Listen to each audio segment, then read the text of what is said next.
Hello, my friend. Today is day 5 of 85 through the Bible, and today we read Exodus 7 through 20. And I'm just going to go over some highlights. I took some notes here. Moses was called by God to have the children of Israel get out of Egypt where they were slaves and come into their own land, and God gave him the power to do many miracles, signs and wonders. Some of them, to mention just a few, the water was turned to blood.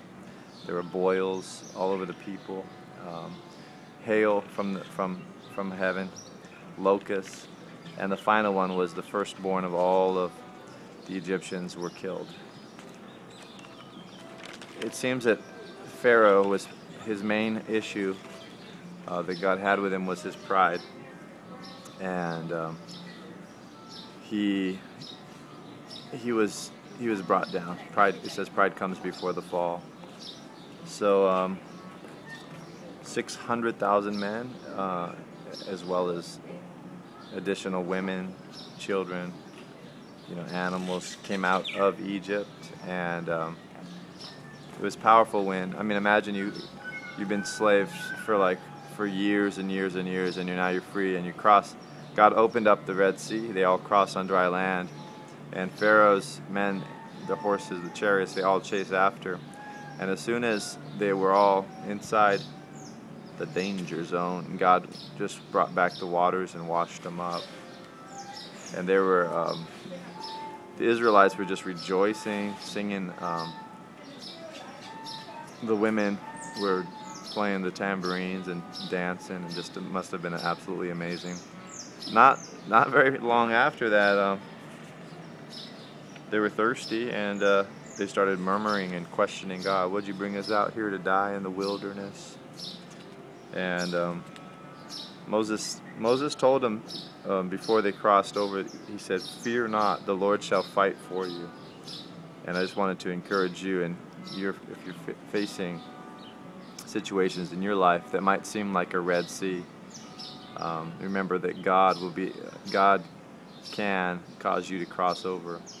And if you're facing an army that might seem like the Egyptian army back then, that God will fight for you. God's asking them to follow and obey His commandments. And He starts laying out the law for them, and get the 10 Commandments. And I thought it was interesting when, I'm going the wrong way here. I thought it was interesting when Moses' father-in-law showed up.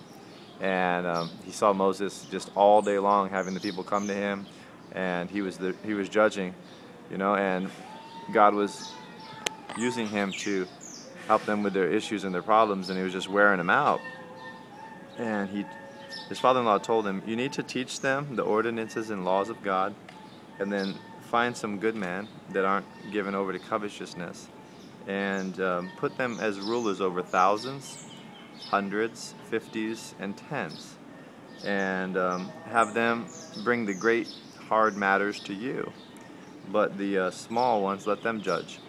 So Moses did that, and I thought that was neat. It was like the first time I saw this idea of delegation and leadership, and thought it was incredible that came right there. A lot of pastors, a lot of company heads are burnt out because they try to do everything themselves. You might even have a business where you just try to do it all yourself, and right here it's given us wisdom to delegate, to take care of the big problems, but let other people take care of the smaller things. And he said to teach them the ordinances and the laws. I thought that was cool. Make sure if you have a business or a family that they understand the basic guidelines that the families run by. So God bless you. I'd love to hear your feedback, what you got out of today's passage, and put up a video. I'd like to see some of you all. If you have an iPhone, just shoot it, and on the top of the page on the group where it says share photo, just click there.